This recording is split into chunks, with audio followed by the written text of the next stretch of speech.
What's up, everybody? Eddie here again with another Video Bonanza weekly showcase. These past 2 weeks I've been crazy busy at the store.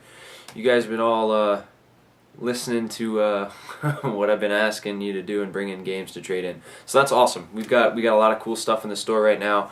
Not so much that I can show this week, because like I said, I've been really busy, but I did get a chance to play 2 awesome games that we have in right now.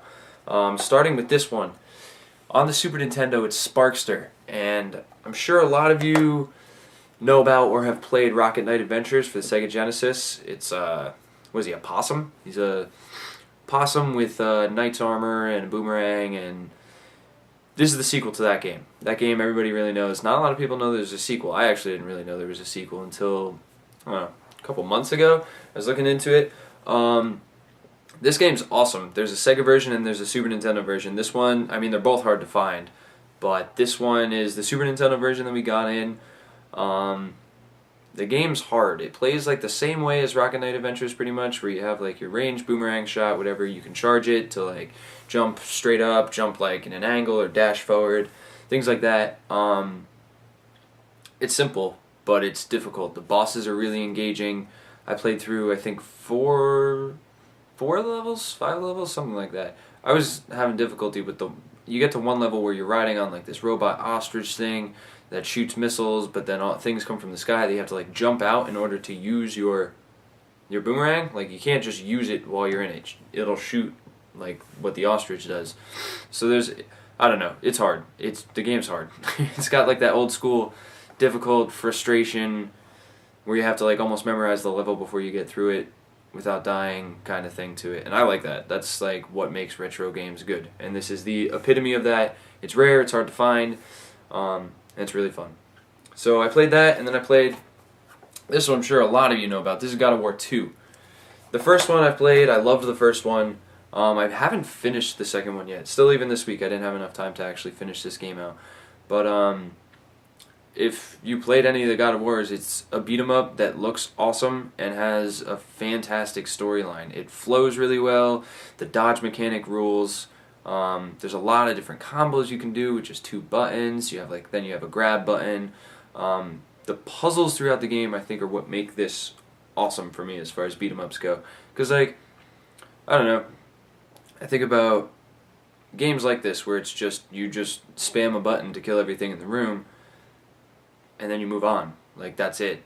Whereas this has like a lot of different intricate puzzles that you have to solve from room to advance to different spots. The big difference between this and the first one is that you unlock a lot more weapons that you can choose from besides just your Blades of Chaos. Like, in the first one, I think you unlocked Athena's blades? It was somebody's blades, where you got like these purple swords instead of your Blades of Chaos that you see like in all the commercials and trailers and stuff like that. But in this, you get like a hammer, a pole, you get a bow.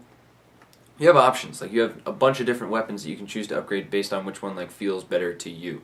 So I like that a lot. I will say I like the story from the first one better, but I haven't seen the end of this one, so I don't know. Like, the end could be awesome. Kind of like the ending of the first one was really cool. Like, climbing out of the underworld to the dude that like you saw digging a hole earlier on in the game, I thought was awesome. Like, but this, I'm straying away from this. I'm talking about the first game too much. This game it's good. It's really good. I mean, I think these are considered some of the best games that were on PS2, period. Like, they're world-renowned because they're good enough to be world-renowned, and that's what we have in the store right now. That's what I played. I didn't get to play too many games that we have in the store because I've been doing a little bit of PC gaming. I just got like my laptop back up and running, so I've been playing a little bit of League of Legends. I downloaded Path of Exile to try that out. Path of Exile I think is really good. It's what Diablo 3 should have been. So check that out. That's free. And what else did I play? Oh, I downloaded demos to like these 3 really cool 2D platformers that I haven't decided which one I'm going to buy. Limbo is one of them, Braid is the other, and Teslagrad is the third one. And they all have like really cool, unique art styles to them, where it's not just like a 2D platformer. They're done really well. I played Teslagrad the most so far. Like, I haven't finished all the demos of any of them. I still have to like play through them to decide which one I want. But the art styles are really cool. Like Teslagrad's like got cool steampunk style to it. Limbo's all black and white. The whole thing is just black and white. It's very eerie. It's almost like you're playing through a game that's just 100% silhouettes. I think that one might be my favorite. But anyways, and Braid's a lot more like cartoony and light and bright and really good as well. They each have like their unique qualities that make them awesome. And I know those aren't games that we have in the store or games that you can buy on your old systems, but I think indie games like that are designed because the designers love retro games, and that's why I wanted to mention those, because they play a lot like older games in that the mechanics are very simple, but there's a lot of thought and like creativity put into a game with such simple mechanics, and that's why I'm drawn to retro gaming. That's why I'm drawn to those games. So yeah, that's what I've played this week. Like I said, I've been kind of busy the past 2 weeks with school starting and everything, so I'm trying to get you guys as much content as I can, but at some point there's just not enough hours in the day.